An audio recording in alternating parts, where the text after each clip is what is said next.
There are many genres of games out there, from first-person shooters to real-time strategy, to visual novels to role-playing games.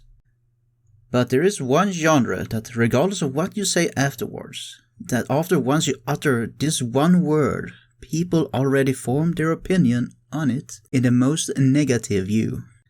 A genre so malicious, it solely focuses on predatory marketing and in-game purchases, trying to hook in those with gambling addictions. Normally, how these phone games attract gambling addicts is making their characters with great, big personalities show up in the slot machine at a very small chance to obtain them. Yes, I am talking about gacha games. The word originally coming from the word gachapon, which are vending machines with plastic capsules containing random shit in it. Honestly, it's a lot less tasty version of Kinder Eggs. If you're an American watching this, I'm sorry your infants can't help but to swallow small plastic items, so you'll never get to experience the joy of a double-layered milk chocolate containing a prize in its hard, yolky center. Okay, so apparently Kinder Eggs has changed since last time.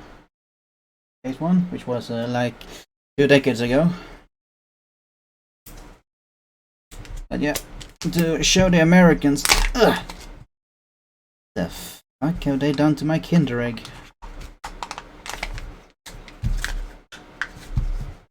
Okay, well, we got Fast and Furious Spy Racers. With some kind of Disney girl. Don't know what that is. Where is my fucking chocolate? This used to be like 1 egg. Alright, cool. So we got that. God, this is a bit of a downgrade. What the fuck is this? Who took a dump? Oh, is this what this is for? Am I supposed to eat with this? Where's the instruction manual? Alright, what did we get? Alright, we got a sticker. No car. Featuring. Focus. Featuring this guy. Don't know which. Don't know what movie he's from.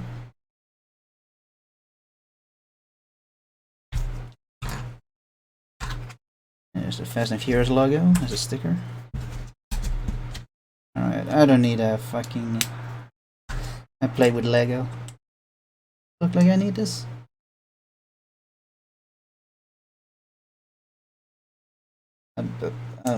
Fuck. So yeah.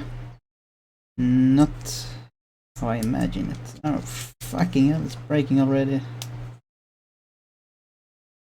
Like my mental health.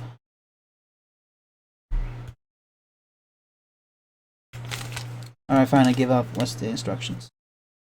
Slap that on that, slap that into that. Turn it around. Alright, so.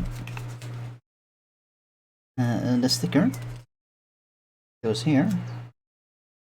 Let's just zoom on this side.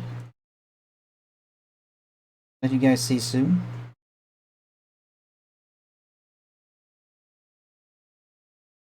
Ah, it's upside down. I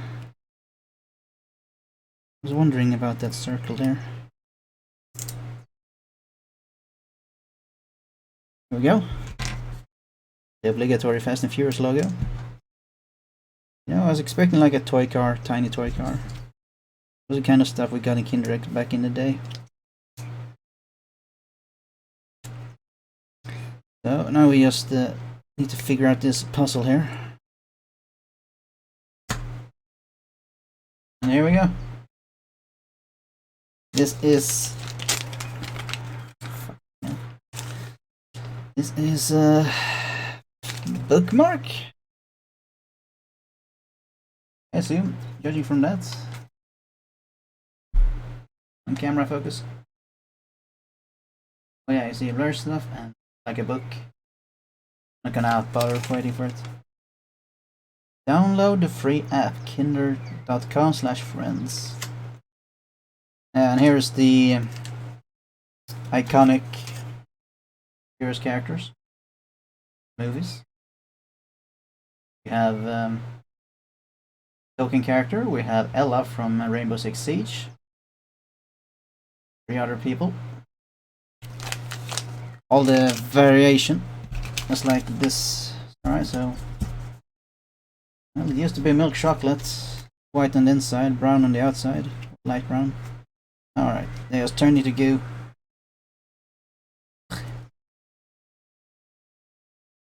Alright, well.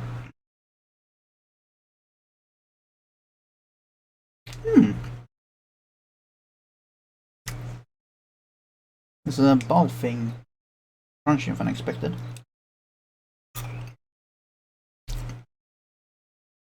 But yeah, now it just tastes like Nutella. I don't know, man. Shit was better in the day, back in the day.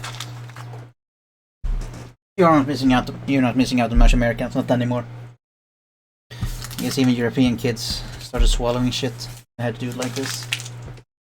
But anyways, back to the review.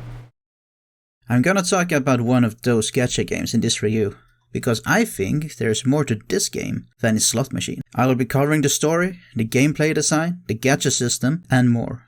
Along the way, I will also run a tutorial of the early game elements in case you feel it's all too overwhelming on your own, with no idea how to do things or what things to do next. Hello, my name is Ran, and in today's episode, I'm gonna talk about the mobile gacha tower defense game, Arknights. So start up the game, and it will do some further downloading. Here, you get to pick whether you want to listen to Japanese, English, Chinese, or Korean voices. You can select multiple voice packs if you want to mix around what voices the operators are using. But not all characters are voiced in English or Korean yet, so you'll have to wait until those matches arrive. There's no voice acting in the scenes themselves, it's mainly for the gameplay part and whoever you has as a secretary. It doesn't matter what you pick, you can swap and change inside the game anyways. And you can even decide which one you want to speak the specific language of choice. It doesn't matter which one you pick, or if you pick none at all if you want to save a space. You can always download the voice packs later on inside the game itself. Once that's done, you get introduced to the login screen with 4 means to log in. There's Joestar, which is the publishers of the game that you can use to connect with other Joestar games. You can use your email of choice to register on that site. Twitter uses your Twitter account, and Facebook uses your Facebook account. And Guest is a local account, meaning if you get logged out, that account is gone forever. I highly recommend not picking Guest unless you know what you're doing with the re-rolling shenanigans. Rerolling is remaking accounts, replaying through the tutorial until you get to the gacha part, trying to get the best or specific character from those roles. Honestly, I wouldn't bother with this. This practice has been made popular on previous gacha games, where getting a really strong max rarity character could make things much easier for you. But Arknights is different, and I'll get to that later. So just pick Joestar, Twitter, or Facebook. The game won't post things on your account or anything like that, but for the sake of showing how binding an account works, I'll make a guest account. You'll notice there's a mouse cursor on the video, because I'm playing on a phone emulator on my PC for the sake of recording. There are multiple emulators you can use. I was using BlueStacks 5, it ran generally smooth and it was nice seeing the game in a higher resolution than on my phone. It only occasionally flickered for a few seconds. So, the story starts and you get fought out from an unknown amount of time. You're brought back by this donkey girl because you possess something most crucial. You don't know what it is yourself, because all your memories before waking up here are gone. All you know is that you're being referred to as the Doctor. Yes, we're the amnesia protagonist, but we hang out with people that allegedly knew us before amnesia. But no one seems to want to directly tell us about that time, as everyone prefers amnesia us compared to how we behaved in the past. As Amiya, the donkey girl, reassures us we're in safe hands, the peace gets interrupted by the main villain force for a while. The hockey mask wearing white guys known as Reunion. Arknights plays out in a post-apocalyptic world. where so-called catastrophes happens. These are natural disasters on heroin. What if an earthquake was a 12 on the Richter scale, and continent-wide? That's the type of shit that happens on the planet Terra where Arknight plays out. And that's why most cities in this world are so-called nomadic cities. And these are cities with wheels on them, so the cities can stay away from the catastrophes by predicting them like a weather report and change course of the city to stay away as best as possible. And these catastrophes plays a general role of how the Arknight world works. Not only is it the reason why everyone lives in movable cities, but after a catastrophe is done, what remains inside one is chunks of black crystal known as originum. This black stuff is not only a powerful energy source, which mobile cities uses in the reactors to move their massive machines, it is also how RIIC comes to be. Without this, RIIC would have nowhere near the power it currently does. What is RIIC? RIIC is kind of like magic, but scientific. We'll get more into detail about it later. It is also very dangerous to living beings because, similar to radiation, just being close enough to it for good enough time will make you afflicted.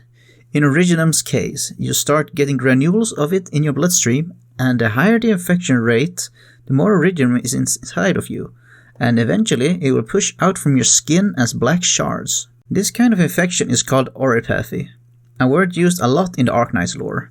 It just means they who got originum in them and probably don't have a long estimated lifespan left.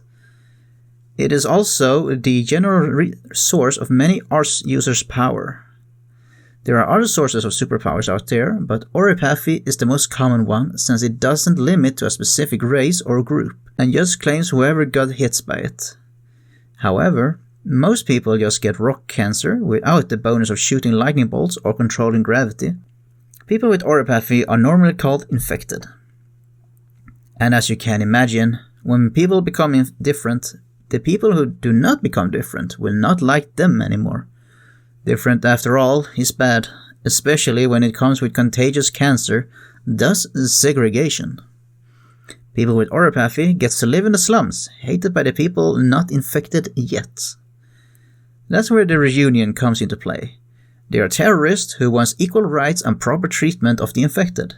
They do this with the power of violent riots, sabotage, and guerrilla warfare.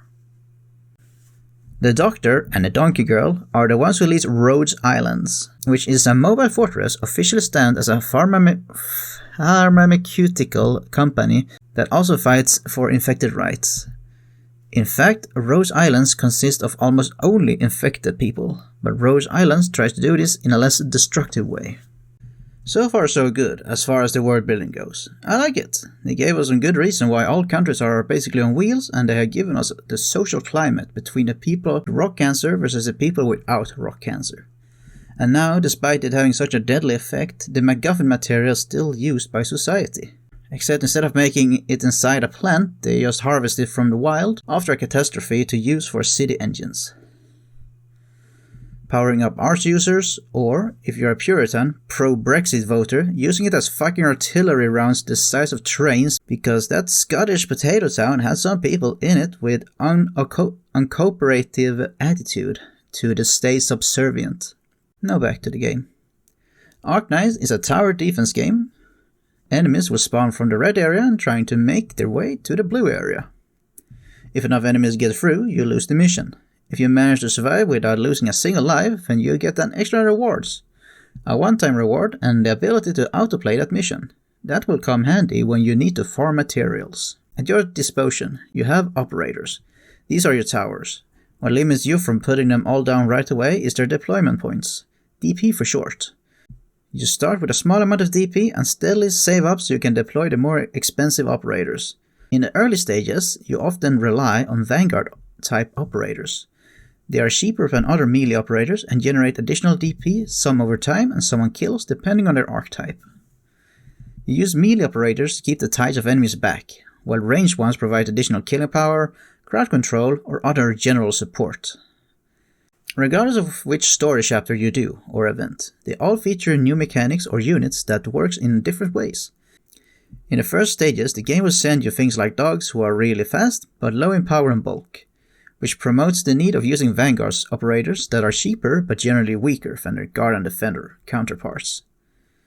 Then you get to experience basic infantry. They are bulkier but slower than dogs, but still not much of a threat. Ranged enemies starts appearing, which attacks whoever is in range. This is where deployment order matters. The AI will always prioritize the latest deployed operators if they're not blocked by a melee operator or that specific enemy has some special rule of what they're targeting. And that's where the natural flow of deploying vanguards, then your ranged operators, and then you wrap it up by deploying your expensive defenders that are sturdier than your other operators. That way your tankiest operators will always be taking the ranged attacks most of the time. The enemy variety might feel like it gets a bit much to keep tags on, but after a mission you can look up the enemies showing up in that mission in the info tab, seeing what mechanics they have and whether they are weaker to physical or arts damage. The game does well introducing you to the basics of how a tower defense game works, as well how this specific one works, with the deployment cost system and directional positioning, so even if you never played a tower defense before, as long as you take the time reading the tutorials, you'll get a hang of it. The game has, in general, 2 damage types, physical and arts. Arts is like magic, but magic doesn't exist, and arts is more like powers through mutation. So scientific magic. The first source is true damage, which unlike the other 2 does not get its damage reduced by anything. Generally, casters and supporters are your main source of arts damage, while everyone else mainly do physical. It's a rough generalization because every class has archetypes and some characters can uniquely apply arts damage, where others share the same archetype as them normally does not. I'll cover this more once we get to the squad building part of the video. So you defeat the first threats, and a little bit of story. Now we are introduced to the main game screen. The typical gacha game tutorial guidance of darkening everything else, but the button they want you to click to progress. And here you get your first taste of the gacha slot machine action. A body bag is thrown in front of you, and you get to drag down the zipper yourself to see who is inside. It's only a single roll for now, but once you set up a bit more of in-game currency, you can do more rolls. I'll cover the gacha and in-game currency things later on in more detail. Once you've done a few more tutorial missions and gotten the medic Hibiscus, you're finally free to explore the game on your own. We are attacked by the login daily reward screen. If you're new to the gacha games, this is a common tool to motivate daily logins. Just get on once a day and you'll get your treat. It's not time limited or anything like that, you just need to log on. These are month based, so if you only logged in 6 days and a new month shows up, the rewards will reset. At this point there will be a few orange dots around the menu and the donkey girl will occasionally talk. You can tap her for more dialogue if you so wish. Each character has a few lines as a secretary, with more unlocked as you increase your bond with them. The game comes with a few more starter missions to help new players on their journey. The first one is a consecutive sign-in days. Second one are some baby step game progression missions with the rewards, and the third one is another consecutive sign-in days. First one is for 7 days, with the final reward being the Operator Cliffheart, while the 14 days one gives a lot of usable resources. Now here's another great thing that Hypergriff gives new players. 2 different tickets that will let them select a 5-star, which is the second highest rarity of the player's choice.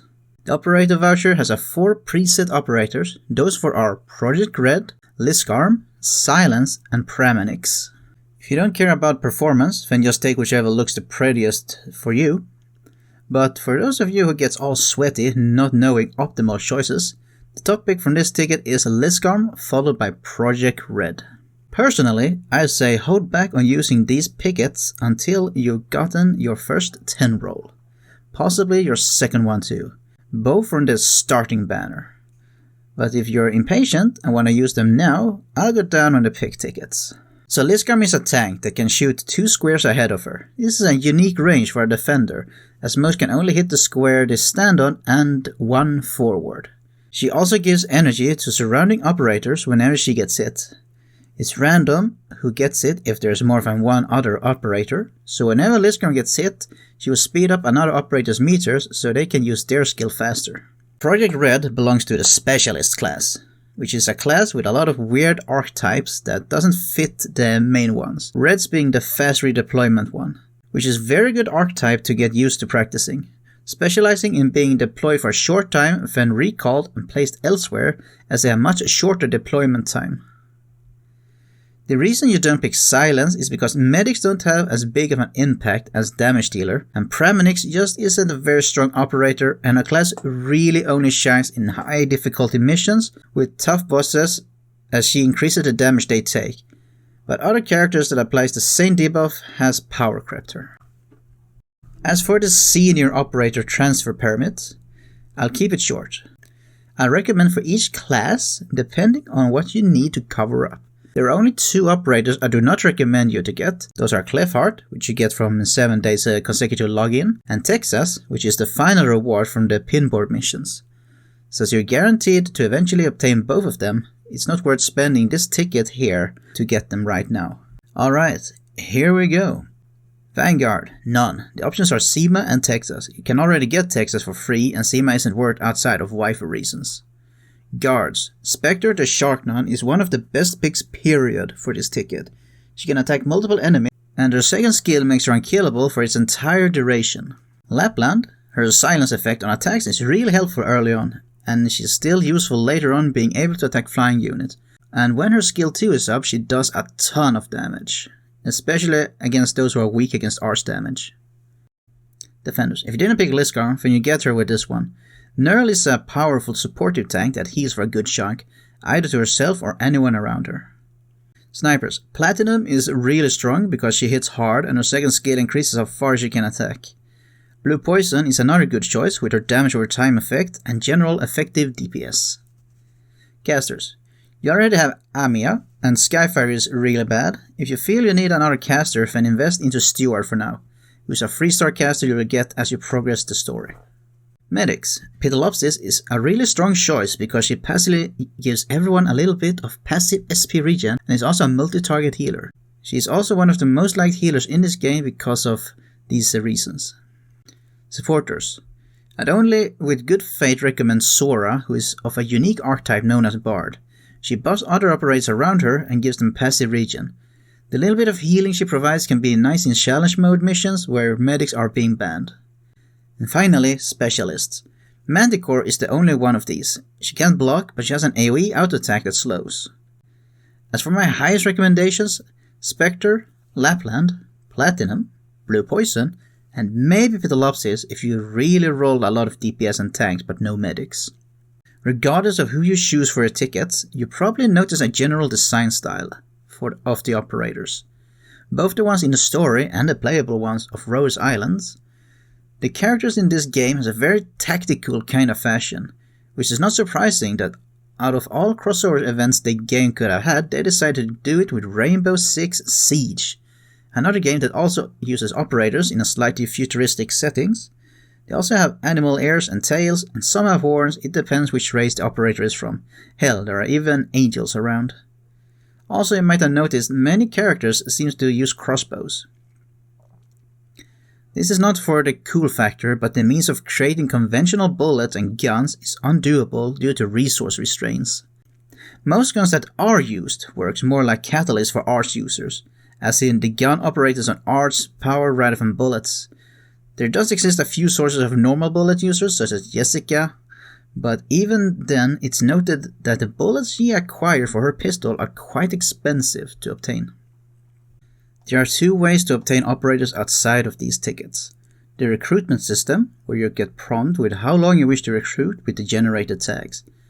The higher you put the search on, the more likely you get an operator that matches the tags or a combination of them that the operator has. The other way is the more common gacha style. Headhunting, where you spend your premium currency and roll tickets to get those fancy characters shown on the banner. We'll get more into detail about the gacha system in this game and the premium currency later on. By now you probably have enough Originum, the premium currency for your first 10 roll. There is no bonus for doing a 10 roll over a single roll other than saving time, but since the beginner banner is so cheap it's worth rolling it dry, which is 20 rolls total. Whichever character you get makes a fine addition. On my first account I got the Medic Shining, which Sweat's considered the worst outcome because she's a medic, therefore has the lowest direct impact on an early game account. And the best being Silverash, who I did happen to get on this account for recording. Now that you have a mix of operators, it's time to adjust your operator team accordingly. You can have multiple preset ones, but having one full team that you adjust to whatever challenges you face as you go is a good start.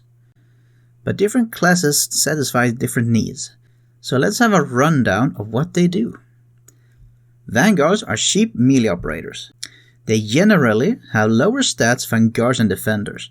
Their main role is generating extra deployment points to speed up how fast you can place more and more expensive operators.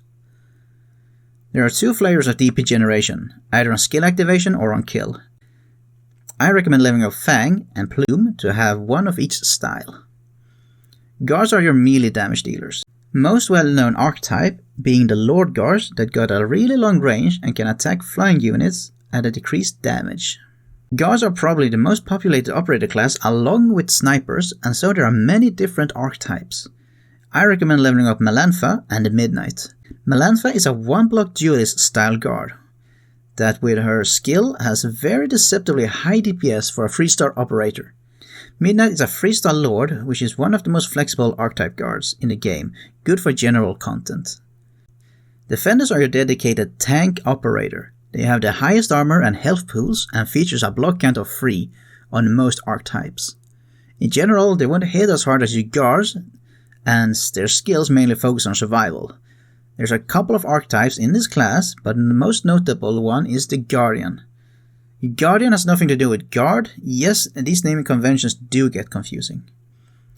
That, while often having a bit lower stats than the pure defender, is also able to heal, meaning they can function as both defender and a medic at the same time. Most of them can only heal the 9 squares around them and themselves, so they don't have as a big coverage as a true medic operator. I recommend you level up Spot, the Guardian Hyena, whose tankiness and healing can make him unexpectedly durable. When he's promoted to Elite 1, his healing also gives a dodge chance. And also Beagle or Cardigan if you didn't get a 4-star defender like Korra or Gummy. Snipers, your bread and butter ranged damage dealers, and probably the most populated class along with guards. You put them on the raised tiles where the enemies can't walk and fill them with enough bullets, bolts and grenades as it takes to make them stop moving forward. There's a bunch of snipers out there. The most common one being marksmen that all share that they prioritize flying units over anything else within firing range. Second is artillerist that shoots slower but has AoE damage and does not have the flying priority targeting. There's not much else to it. Think of them as the standard arrow towers. I recommend leveling up Cruz. The game eventually gives you a 4-star marksman called Jessica, but unless you get Jessica to Elite 2, Cruz will dish out more damage than her. In fact, Cruz is so cracked, almost no marksman operator before reaching Elite 2 will outdo her in DPS. And that's just because Cruz can't get to Elite 2 herself, being just a 3-star operator and thus unable to gain more stats. Casters are your art users. They generally all do arts damage and are pretty much the art version of snipers. In general, casters have shorter range than their sniper counterpart, but can pack more heat. Except for a few selected casters, you normally only bring casters in response to enemies with high armor but low resistance. Armor reducing physical and resistance reducing arts damage. Since you start with Amiya, you're decently covered for caster needs in the early parts of the game. I only recommend Steward as your second caster because in part 2 or 3, the game gets really happy with sending you a bunch of tough shield bros and having 2 casters let you cover more areas. Also, Steward's damage is really good in this part of the game as long as you rank up his skills and get him leveled up. Medics! Keep your operators alive so you don't have to hear this sound. Some medics have skills that apply buffs, others boost the medic's healing power. The current meta mind is that medics is the lowest priority when it comes to leveling up, since simply making the other operators sturdier and do more damage, thus killing things faster, is more useful. You level up either Ansel or Hibiscus, you're likely to get a few medics from just rolling. Supports. They debuff enemies, normally with slows and sometimes buffs your units, depending on the operator. You won't need many of these for a while, but in the late game you wish you had invested in more of them when bosses gets tougher to take down. as a lower personal damage output in exchange for normally increasing the damage taken on enemies or some kind of crowd control. Specialist. This is where all operator archetypes that didn't fit into the previous ones goes. It's a really mixed bag of trickery operators. The ones you'll probably get to know early on is the fast redeployment operator Gravel, the pusher operator Shaw, and the puller operator Rope. They all do what it says on the tin. Gravel redeploys fast, Shaw pushes away enemies, and Rope pulls enemies to her. Also, if you end up getting Jay, please do invest in him. He's been a sleeper operator who now is considered very strong for his unique performance as either a highly sustainable duelist or big damage assassin. He's of the merchant class that works on commission and will take a pay of 3 deployment points every 3 seconds. You normally gain 1 DP every second, so he'll be at neutral if you have no other sources of DP gain. He might not look like much, with his emotionless expression and mute colors, but this polar bear packs a punch deceptive of his look and rarity. Now, you might ask, but Tram, why are you recommending me to level up these various operators? They're low rarity. That means they're much weaker than the 5 and 6 stars that are much harder to get and thus must be way stronger, right? Yes. In general, 6 stars are the strongest operators in the game. But did you know that in Arknights, strategy can compensate for having weaker operators? In most gacha games, trying to beat endgame content with common rarity characters is a laughable effort. But in Arknights, this is a very real thing, which is one of the biggest things that makes Arknights stand out against its contenders. For instance, if you're stuck on a level and feel this is impossible to defeat without me getting more meta characters, then I recommend you go to YouTube and search the specific mission's codename and you'll find multiple guides of people clearing that with 3-star operators and maybe 1 borrowed 6-star operator from the support choice. The support choice is not to be confused with the support operator class. You can borrow other players' characters for a mission. This is why leveling up the lower rarity operators is valuable, because you'll be sure to be able to fill more roles that you might be missing otherwise. For example, to get crews to max level, you need to invest about 115,000 worth of XP, which is gained from battle records, also known as XP cards, and 105,000 Lungmen dollars, or LMD for short. Now let's say you get Kal'ussy from the beginner banner. She's a 6-star marksman sniper. She will cost 361,000 XP and 410,000 LMD to get to Elite 1 level 8. That's 3 times the XP and 4 times the LMD investment. And this is not even counting the materials required to level up their skill rank. It's not as simple as just leveling up the operator. If you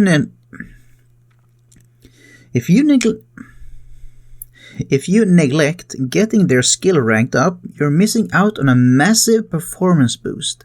Here, getting Crew's skill rank to 7 costs this. And getting Kal'ussy's skill rank to 7 costs, well, this. Yeah, that's a lot more stuff. Yes, Kal'ussy will be more powerful at the end.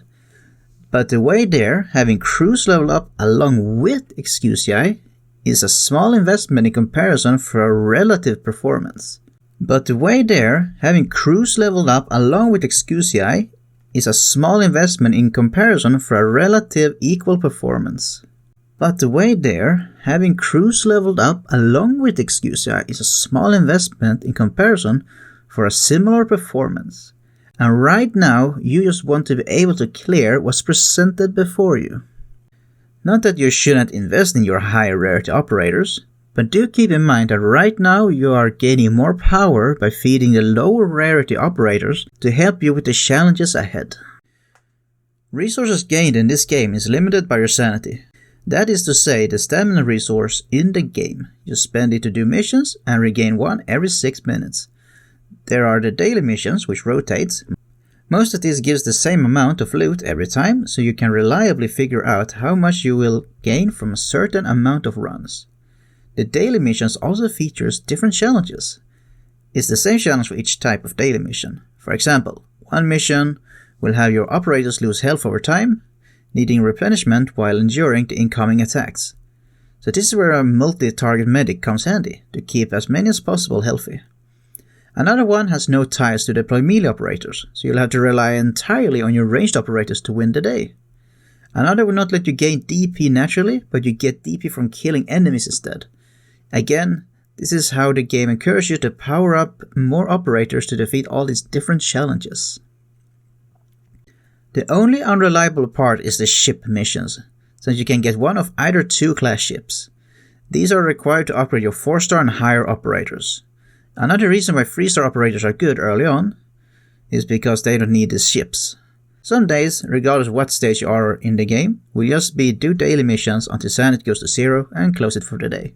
And that's fine. Having days with just a little to do isn't bad. However, at these early levels, the game will make sure to level you up constantly, which gives a free sanity refill.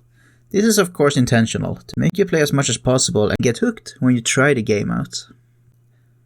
With that out of the way, by now you'll push your way through Chapter 1, and you might notice something I haven't brought up yet. The writing isn't very good here, like it's there, but the writing is very run-of-the-mill gacha game narration so far. The first year of Arknight, this was its biggest flaw, the writing. I asked a few of my friends what they thought too, to make sure it was not just me being a lore snob. If you're enjoying the story for now, by all means keep doing so. It gets better, by a lot. The story in Chapter 1 starts off good, when the doctor's waking up, but once Misha gets introduced, it really falls into a slump. As one of my friends says, when Misha appeared and her brother, Misha just felt expendable, not to anyone in the story, but by the writers. End quote. There's a very filler arc tone to it. Many gacha games has a non-existent or shit story throughout their entire life, and other gacha games with a good story has also had a rough bumps at the start. However, in the second year of Arknights, Hypergriff really improved the story. It can get quite text-heavy, enough to rival Fate Grand Order, so when doing the story events or chapters, make sure you have time. If you're not into reading visual novels, then fine, you can skip. But I feel you can really appreciate Arknights on a higher level if you do take the time to read the stories and learn about the characters and the events that happens. I know it can be especially tempting to skip through scenes when you just want to spend your sanity up, and it feels like the scene with the characters you don't care for takes forever to get through. But if you wish to just burn insanity outside of an event, the best way to do so is doing the daily missions anyways. While we're talking about the story, you can experience old events in the Intermezzi, which are old anniversary events, and the side story tab.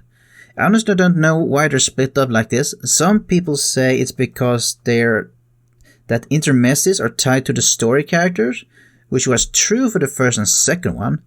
But the third Intermezzi was about the Abyssal Hunters, which are not a part of the main story cast, but the main characters in that story are members of Rose Islands. You can replay these events to experience the stories, but more importantly, you can still get the original primes for clearing the stages. And original primes are the premium currency, which can be spent on costumes or roles.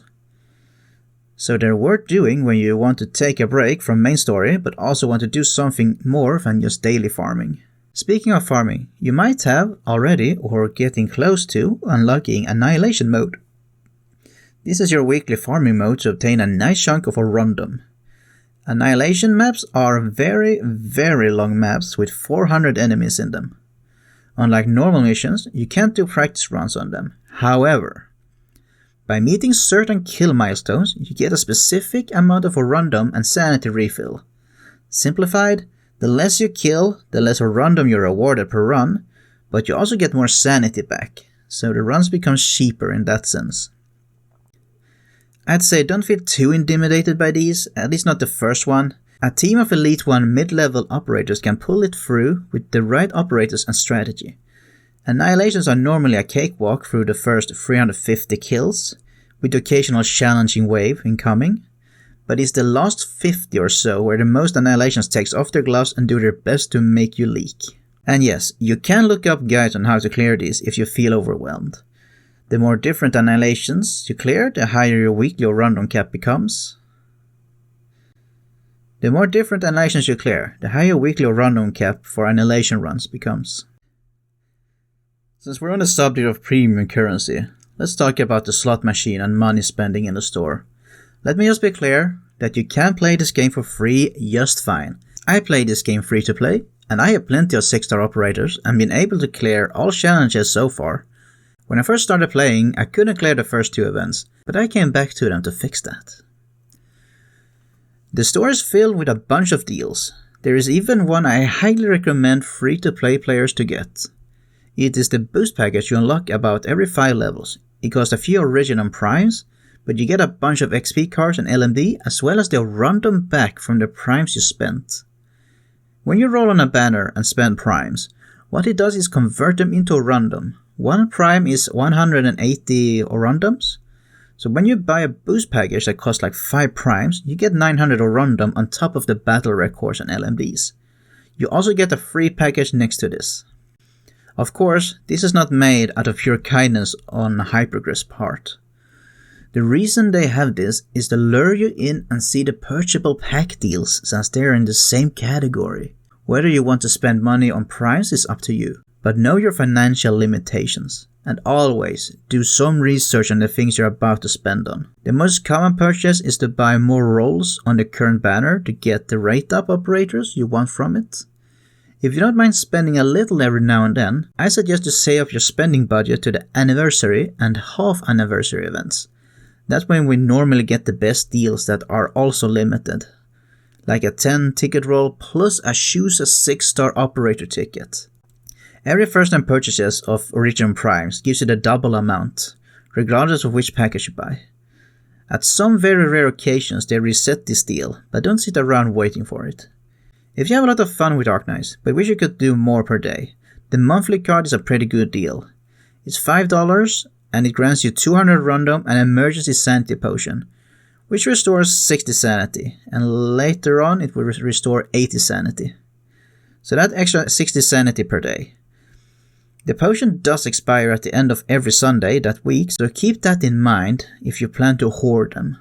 The 30 day on the monthly card is not tied to your monthly logins, but the day you buy the monthly card. There's a daily shop, as I call it. You can have up to 300 of its currency. Any over that gets removed during the daily reset.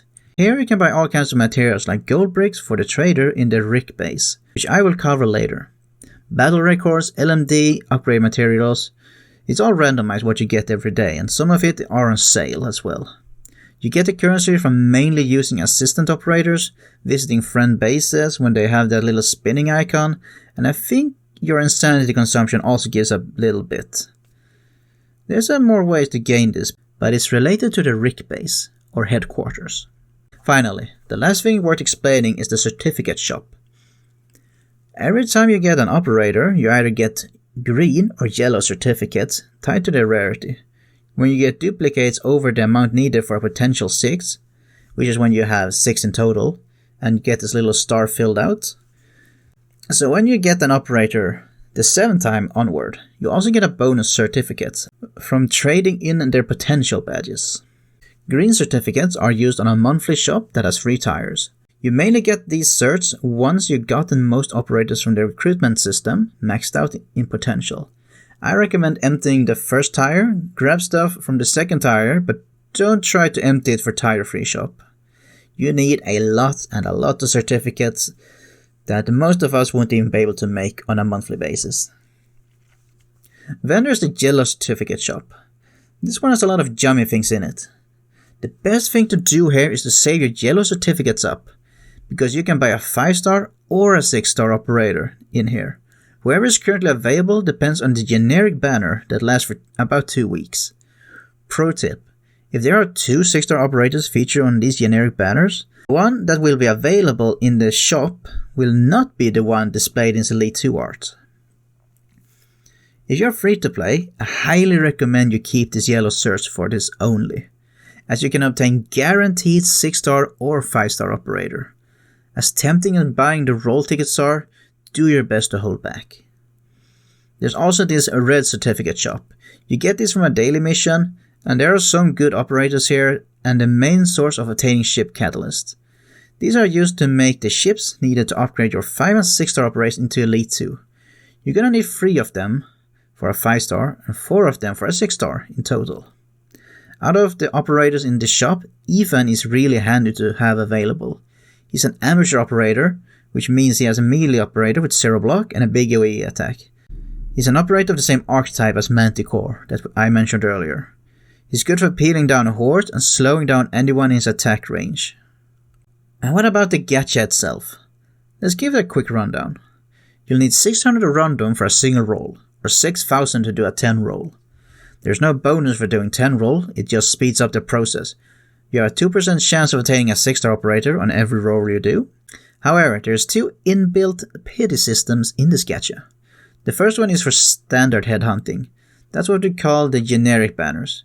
If you have done 50 pulls without getting a 6 star operator yet, the 2% becomes 4%, and it will increase by 1% until you get a 6 star operator. And the percentage goes all the way up to 100% at your 100th roll without a 6 star. This carries over between standard headhunting banners. Once a 6 star operator shows up, the chance resets back to 2%.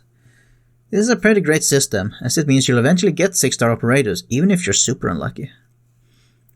And for the limited banners, there's another system, where you get a temporary currency, you get one for each roll. You'll need 300 to cash in on one of the limited operators available in the shop related to the banner. These kind of banners normally only shows up during the anniversary and the half anniversary. Whenever a limited operator shows up, this kind of mechanic also comes with them. So yeah, you'll need to save up for 300 rolls or 30-10 rolls if that sounds less. If you need that in numbers, it's 180,000 or random. Gacha tickets do get the resource as well, so you can count those in if you decide to go for the long haul of saving up for a specific banner in the future. The good thing about playing on global server is that we're 6 months behind the Chinese servers in content, so we have the foresight of what's to come and can plan ahead for what we want to spend our currency on. Alright, so the RIIC Base, or Rhode Island's Infrastructure Complex, or easier known as Headquarters. This is your busy work location where you get stuff done over time passively. It is your base where your operators help Rhode Islands with different things. All your operators are not only good at different things on the field, but also here in the base. You'll know if any of your available operators gets any bonus for working in a specific room from the lit up symbol under them. However, as their operators work, their morale will drop, and they'll have to rest in one of the dormitories. This is your dress-up room, where you can place things, and it actually helps too. The higher score your dormitories have, the faster they'll restore morale. The control center is your first room. Those with RIIC skills will either buff something in the base, or more commonly slow down the morale drain on your working operators. You can also appoint a leader and assistants here, in the sub-menu. This is just a way to passively gain more trust with those operators. The more trust you have with an operator, the more dialogue they'll unlock as a secretary, but also they'll get a little bit of stats. So it's worth rotating out these once any of the current ones hits 200% trust, since that's the cap. The dormitories function we've already explained, so moving on. The power plant is what keeps the other rooms running. You can only build so many buildings or upgrade them as your current power can supply to. This is also where you replenish drones, which is a resource to speed up crafting of materials, upgrading rooms, or clearing out debris to make space for new rooms. The factory, get used to this room. You'll be juggling operators in and out of these frequently. Here we can make a couple of different materials, the main ones being gold bars and battle records, but also the advanced ships needed to achieve the Elite 2 for higher rarity operators.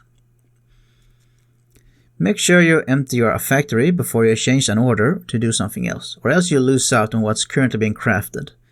You can put factories on infinite production of battle records or gold bars if there's not something more specific you need from them. Trading post. This is where you turn gold bars into LMD. You might notice in the factory and the trade posts are means to acquire or random, but trust me, the cost of making a random from your headquarter is not worth it. Don't be a greedy goblin, be a patient gnome, or something. The reception room is where people land when they visit your base. You earn clues here that you can use yourself or give to others in exchange for daily store points. Once you have all 7 clues, which are random by the way, some operators can increase their chance of getting a specific ones, but yeah, mostly random. But once you have all 7, you can activate the operation. This will make you show up with the spinning symbol in the friends list for your friends. Meaning when they visit you, both you and them will get some daily store points. So having a bunch of people on your friend list is very handy for this alone. Workshop. You craft stuff here. Early on you will focus on crafting base building materials and getting maybe the ship swapping recipe, because you'll get unlucky on a daily ship mission, getting too many for the operator's class you're currently not aiming for. Later on, you'll mostly come here for upgrade material crafting. Unlike other rooms, morale will only be spent here while crafting something, so you can have an operator sitting here without worrying about them wasting morale. A vendor is the HR office. This helps your recruitment by filling your tag rerolls. It will also increase your recruitment slots up to 4. Training room. This is a bit of a late game feature. When your operators hit skill rank 7 and are elite 2, they can upgrade their skills individually for a bunch of resources. This is called mastery and can be raised up to level 3. This stuff is normally referred to as the skill in the order it shows up on the operator and then at what mastery. So when you see the word S3 M3 or semi as I say it in my head, that means the third skill at mastery rank 3. These can be massive upgrades or negligible. It is worthwhile to do research to see which skills are worth upgrading on an operator, since it can get very pricey, especially on 6-star operators. Most operators only need 1 skill upgraded to mastery 3, some have 2 skills worth in investment, and even less than a handful are worth upgrading all 3. It is not something you need to stress over at this point in the game. Save the training room for last and make the workshop, reception room and the HR office first. There's a bunch of arguments among Arknight sweats of what the optimal headquarter layout is. Some say it's like 2 trading posts, 5 factories, 2 power plants is the best. While others say 2 trading posts, 4 factories, 3 power plants is the best. And some whales can make 1 trading post, 5 factories and 3 power plants to get the most. It's really up to preference. I have a 2-4-3 base myself, which lets me fully upgrade my base, but if you do not care about having all dormitories maxed out, I've been told a 2 trading posts, 5 factories, 2 power plants gives you the best gains in production. And that's it for headquarters. I know that was a lot to take in one go, and might sound scary, but the base mainly works by itself in the background, with very little interaction needed. Also, the operators working in the base can also be brought out on missions at the same time. They're not held hostage by the gold bar factory to be unable to assist you to farm mission 1-7 for more rocks. Also, the music in this game are absolute bangers. Music playing on regular story mission is good. But Hypergrade can get pretty hard for events, especially Contingency Contracts, which are events taking place every 2 months featuring a single map where you add modifiers to increase difficulty of the map, testing yourself to see how high you can take it. It's pretty ridiculous how some of these songs are just used for an event mission menu that you spend maybe 10 seconds on before jumping into the actual map. The genres the game uses are a mix of orchestra, various styles of rock, and pop music. Sometimes other beats like techno shows up. Here's a few examples. My fists like bricks break down the walls. I'm stuck in silver and gold won't save my rotting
Pretty good, yeah?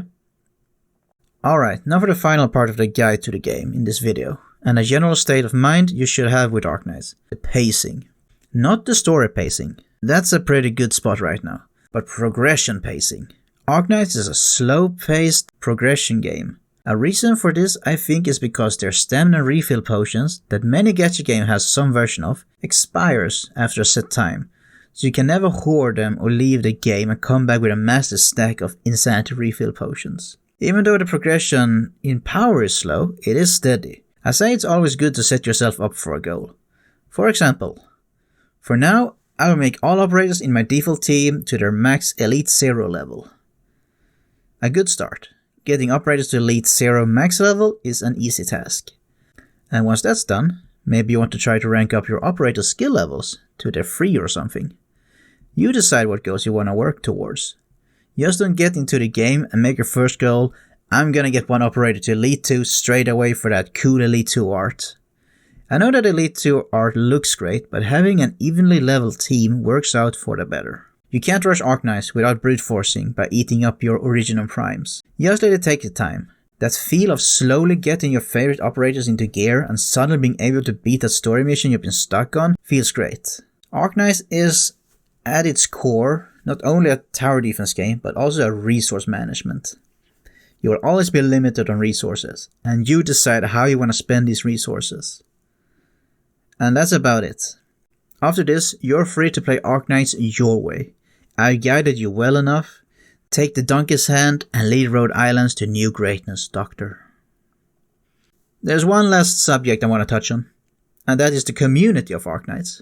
As long as you accept some general opinions, like Summer Shen is broken and for low rarity operator clears, you will almost always feature either Summer Shen, Force or Surtur. There's a whole drama thing related to Summer Shen, which can be made into a video of its own, and it already has, multiple times. But there are many cool content creators for this game. You have people who focus on making clears for missions with different limitations, such as low rarity operators, only a specific class, only one operator who attacks, etc. Then there are all-rounded content creators that makes guides, tells us about upcoming events, and talks with other content creators.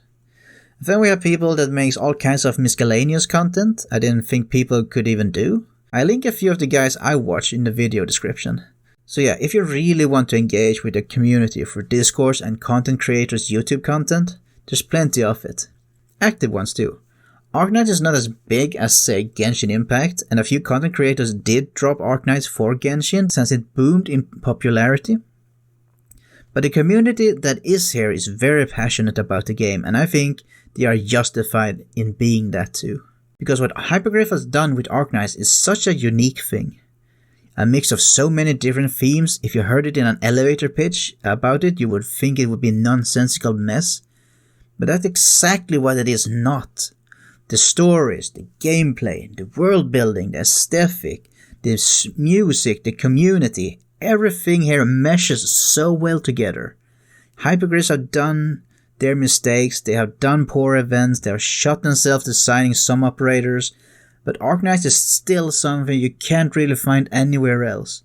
And I hope that after this video, you will give the game a try. Even if you never played a tower defense, or get scared of hearing words like strategy. Arknights will ease you into the game, and you will feel natural with it within a matter of minutes. Alright, that's an exaggeration, maybe in like an hour. I'll add my own account in the video description if you need a friend in-game to help you with operator assistance and giving you clues and stuff if I have any lying around. I'll add as many as I can. I currently have 20 empty slots, so first come first serve, and I do remove people who I don't know outside of the game to speak if they haven't been active in over a week. I hope you'll enjoy Arknights even half as much as I do. I only played when the game came out for the first 2 months, and then I didn't touch it for 2 years.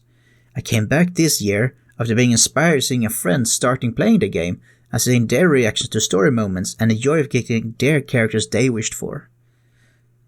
So, I want to thank you all for watching, and until next time. I'm hated by many, loved by few, but known by all.